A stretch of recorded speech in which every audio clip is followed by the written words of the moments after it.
And talking about ball movement, I would assume that that is one of the points of emphasis going into tonight's game. Yeah, it's the same for both teams. You know, at this stage, you know, two pretty good defensive teams. The ball's got to move. People have to move. It's pretty basic basketball. Pop, Kawhi fouled out of the game for the first time in his career. What do you notice that he wasn't doing, or what happened to him in that game? They called fouls. You know, they called fouls. Sometimes it happens. He didn't do anything different than he usually does. It's the finals, you know.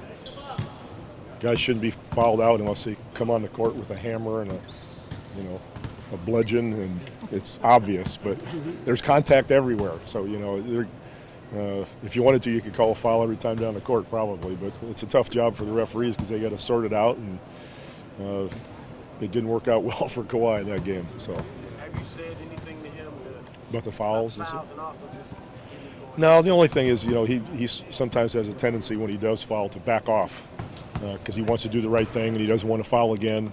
Almost like too nice a guy, so to speak. You know, instead of just keep playing. He's a young kid, and he's learning that.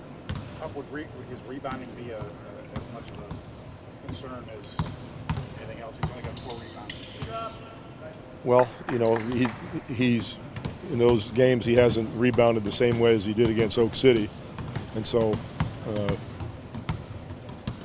I don't think it's anything to panic about. I think he'll increase that. You know, you can point out a stat about anybody, you know, after a game or two. It doesn't really mean too much. Late in the Oklahoma City game, everybody talked about Tony. You guys finishing Oak City without Tony, but it looked like Kawhi may have done an ankle there in that game. Is that bothering you at all? No, he's fine. Had a lot of battles with Derek Fisher as a player. A lot of what? Battles with Derek Fisher. Oh. What do you think about him now coming head coach? Is it done? Is he done? Okay. I think he's got a great opportunity to have a really good career. He's crazy to do it because coaching in this league is crazy, but he obviously wants to do it, and you know he's got a mentor in Phil that's going to help him be successful. You know, help set the stage for him, give him a comfort zone. He's obviously a very intelligent individual who understands the game and knows how to play, knows what it takes to win and lose.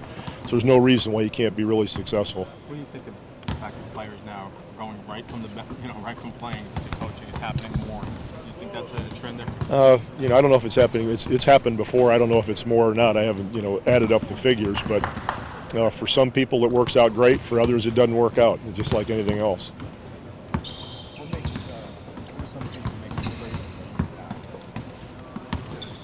crazy? Well, you know, it's not so crazy that we stopped doing it, but you know, it's a pretty volatile environment, and you can't control as many things as you'd like to control. There's a lot of travel that probably gets old after a while, but I think it's, you know, not being in control of a lot of things that hurts a lot of coaches. They're bounced around quite a bit, so it can be a tough way to earn a living, and you know, tough on a family and that sort of thing. But it depends in the organization too. So that's why I say, you know, Derek's in a good spot. You know, if he's got Phil there to help make everything pretty sane. I'm sorry. If you allow it to, you know, probably some people get consumed. I'm not really one of those. You have to have some priorities. The best part is all of you. You know. Well, you get a chance to talk and meet a lot of people and answer questions, share ideas. It's something that's valuable in life, and I'm happy and grateful to all of you for giving me that opportunity. and all the advice we give you, right? Exactly. Behind my back. Besides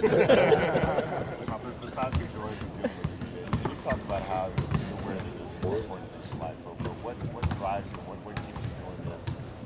Not more important things. Well, you know, everybody needs a paycheck, number one.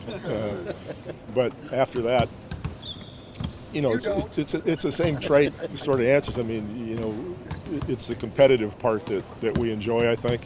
And I think it's the camaraderie, you know, just being around these young kids is, it's a lot of fun, you know, watching them grow, watching them improve, just watching them communicate with each other. And here I like it even more because we have so many people from so many other places. So, you know, the cultural thing has really made it a fun and gives it a different angle. So it's not same old every day. Thanks, Coach. Okay? Pretty good. Thank you.